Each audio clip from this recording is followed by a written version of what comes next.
গতকাল মা আর আমি অনেক দিন পর বেরিয়ে পড়েছিলাম একটুখানি স্টাইল বাজার আর বাজার কলকাতার উদ্দেশ্যে। বেসিক্যালি দেখতে গেছিলাম কী কালেকশান এসছে, কদিন পর তো চৈত্র সেল শুরু হবে। তো ফার্স্টে চলে গেছিলাম বাজার কলকাতায়। বাজার কলকাতা ঢুকে বেশ কালেকশানগুলো ভালো লাগলো, সামার কালেকশানগুলো বেশ সুন্দর সুন্দর এসছে। এই ডেনিমের ওয়ান পিস থেকে শুরু করে সব রকমের কটনের বেশ সফট। আমার খুব ভালো লেগেছে এই ওয়ান পিসটা, আমি ইভেন এই ওয়ান পিসটা নিয়েওছি।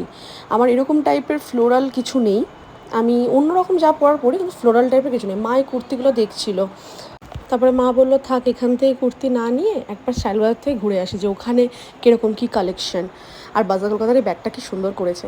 পাশেই যেহেতু স্টাইল বাজার, চলে গেলাম স্টাইল বাজারে। স্টাইল বাজারে গিয়েও দেখলাম মেয়েদের কালেকশন ভালোই এসছে।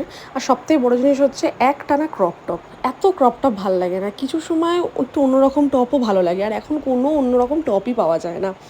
তো এখানে আবার ওয়ান পিস বা টপ এগুলোর থেকে বেটার ছিল কুর্তির কালেকশন। মা এই কুর্তিটা ধরলো, আমি মাকে বললাম মা এটা বেশ ভালো লাগছে অন্যরকম। তো দুটোই 600 প্রাইস ছিল। মাকে একবার বললাম যে একটু পরে দেখো, তো মা পরে দেখলো বেশ ভালোই লাগছে, একদম মায়ের গায়ে প্রপার। জানি না আমার গায়ে লুজ হবে তো নয়, আমার গায়ে টাইট হবে, মায়ের গায়ে লুজ হচ্ছে। কারণ আমি তো একটুখানি মায়ের থেকে একটু মোটা, তো সেখানে দাঁড়িয়ে তো আশা করি হতেও পারে, যাই না, কারণ আমি আর মা তো জিনিস সব কিছু শেয়ার করে পড়ি। আর এখানে কানেরগুলো বেশ ভালো লাগছিলো, মাকে কানেরটা তুলে ধরতে বললাম, দেখলাম বাবা কত দাম, একটা কানের কিনে লাভ নেই 400 টাকা দিয়ে। তারপরে ওখান থেকে বেরিয়ে আসলাম, বেরিয়ে বাড়ির রাস্তায় এই যে আমাদের পাহারাদার আমাদের জন্য অপেক্ষা করছিল একদম গেটের সামনে। আজকে আর আমাদেরকে পাহারা দিয়ে নিয়েই আসেনি, একদম গেটের সামনেই বসে অপেক্ষা করছিল, তোরা আসবি, এসে আমাকে বিস্কুট দিবি, আমরা খেয়ে দিয়ে আবার বসবো।